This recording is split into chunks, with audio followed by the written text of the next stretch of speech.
Hello guys, did you know that some abilities can reduce your damage or attack speed? In this video, I want to show you which abilities are better to choose for your weapon, so they will boost your damage much higher. I'll start with your favorite Demon Blade Rain. As you know, it's a melee weapon and diagonal arrows will be the best choice. If additional front arrow ability gives only one arrow, with diagonal arrows you'll get 2. Plus this ability doesn't reduce your damage, so you can choose 2 diagonal abilities. Unfortunately, I can't say the same about front arrow ability.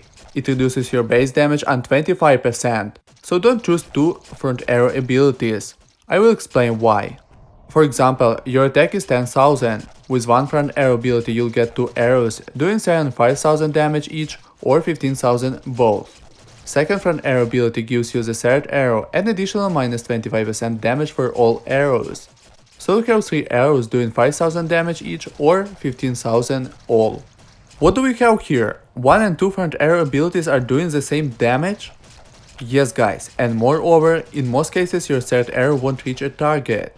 That's why you shouldn't choose 2 front arrow abilities. Diagonal arrows are very powerful with multi-shot, but don't choose more than 2 abilities, because every multi-shot ability reduces damage on 10% and attack speed on 15%. With Demon Blade, I recommend you to have not more than 2 diagonal arrow abilities, 1 multi-shot and 1 front arrow ability. Many arrows are good of course, but too many will reduce your damage instead of boost it. Ricochet is very powerful ability. Projectiles bounce up to 3 times between nearby enemies, but damage is reduced by 30% per ricochet. Despite that Demon Blade is a melee weapon, I recommend this ability, because mostly you do range damage. Piercing Shot and Bouncy Wall abilities are seem to be very powerful, but projectiles that pass through enemies deals on 33% lower damage after each enemy, and each projectile that bounces off walls deals on 50% lower damage. I don't really recommend this combination for Demon Blade. It is better to choose more powerful and useful abilities for your Demon Blade, like elemental abilities. I recommend you to be more focused on freezing skills. As it is a melee weapon, freezing will slow down enemies when you're doing melee attacks. Elemental Upgrade and Burst will help you with it. Invincible Star, Shield Guard and Dodge Master will be saving you from damage when you're doing melee attacks, so choose them. Bloodthirsty will be restoring your health when you kill enemies, very useful when you have many enemies. If a chapter isn't crowded with enemies, then this ability won't be useful and I don't recommend to choose it in this case.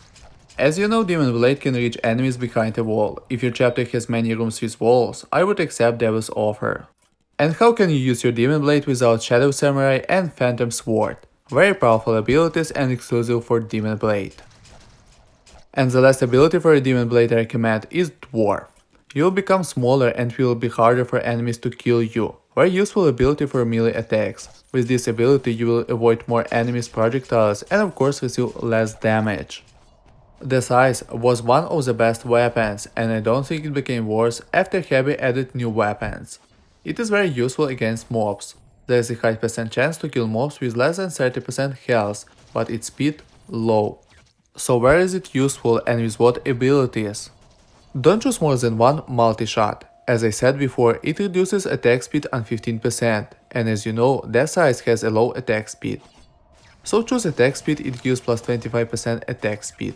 Beside attack speed ability we have Inspire ability, Strong Heart and Overdraft, which will increase your attack speed on 45%. Additional front arrow will give you higher attack, choose only 1. 2 front arrow abilities won't do higher damage. Diagonal arrows I only recommend with Bouncy Wall. With Bouncy Wall you may also choose Rare Arrow and Side Arrows. They all will be doing a good damage to enemies. And Headshot ability will be good addition to your weapon skill. I like to use Death Size when I have bosses that creates mobs. In this case, I don't need to use 1 lion and 1 bull rings. I use 2 lions, because I don't have problems with mobs. By the way guys, Death Size is great in duels, and if you want to have a good win rate and earn gems, like this video and write in comments that you want a new guide for duels. Tornado is faster than Death Size, but damage is lower, so you need to use different abilities. Here you can choose 2 multi-shot abilities, not worry about attack speed. And as for previous weapons, choose only 1 front arrow. As you know, Tornado do higher damage when it turns and further the target higher damage. There are 2 tactics to use it. First, you make long shots and enemies receive little hard damage. Second, you need to stand near enemies. For this tactic you need diagonal arrows and would be great to have 2 diagonal abilities. When your boomerangs return, they do higher damage. So you need to stand close to enemies and all your boomerangs will hit targets. Don't choose piercing shot, because it will reduce your damage. Ricochet you may choose, but damage won't be so effective, so I don't recommend to choose it either. With Tornado, focus on attack, crit and elemental skills. If you can survive 18 stages without damage, then Attack Plus ability is for you. Attack Plus increases attack up to 40.5%, while Attack Boost gives only 30%. Stalker Staff is one of my favorite weapons, because with more arrow abilities you're doing higher damage. But not all arrow abilities will increase your damage. Front arrow ability will reduce your damage from diagonal arrows if you have more than 2 diagonal abilities. Choose multi-shot, diagonal arrows, side arrows, but don't choose front arrow, as it will reduce your damage. I like to use bouncy wall with arrow abilities. From elemental abilities, I recommend you to choose ice abilities and elemental upgrade. Rage ability will be very useful here. At lower health, your many projectiles will be doing much higher damage. I like to use Helix with staff, as his rage is more powerful. I won't talk a lot about Saw Blade. It is only useful for farming, and I don't think that someone is using it as a main weapon. If you farm with Saw Blade, choose passive abilities like Strike, Swords, Meteors, and Attack of course. Gale Force is very powerful weapon, but unfortunately it is slow, so choose attack speed abilities. To do more powerful damage, choose one front arrow and one multi-shot. One multi-shot because it reduces attack speed on 15%, and I don't think that you want your Gale Force to be more slower. While you're waiting where your Gale Force will be charged and you'll be able to penetrate enemies and do to them the highest damage, use passive abilities like Swords, Strikes, Meteors and Circles. I wouldn't say that Mini Archero is one of the best weapons. I don't even know why Heavy added this weapon. As for me, it's like a bow. You don't have higher attack but lower attack speed, or vice versa like Staff and Tornado. Yes, it has higher attack than Brave Bow, slows enemies and can summon Archers, but Brave Bow has more powerful skill. It gives plus 50% crit, and as for me, its attack speed is a little higher than Mini Archero has. As you know, Brave Bow is well balanced weapon, so any abilities will be useful for this weapon. But in case with Bow, I would prefer attack abilities, while with Mini Archers, I'd better focus on attack speed and crit. And the last weapon is Bright Spear. It has the faster projectile speed. Ricochet, multi-shot, bouncy wall, front arrow will work great. Thanks for working glitch, you can shoot through walls.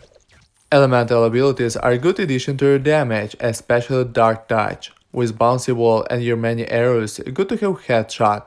Many of you don't choose attack speed and make a mistake, because Bright Spear has the faster projectile, not attack speed. Clone abilities will be very powerful with Bright Spear, especially against one boss. When attacking a similar target, damage dealt is increased. So guys, now you know which abilities will boost your damage more effective and which of them can lower it. I hope this video was useful, so don't forget to subscribe and like this video.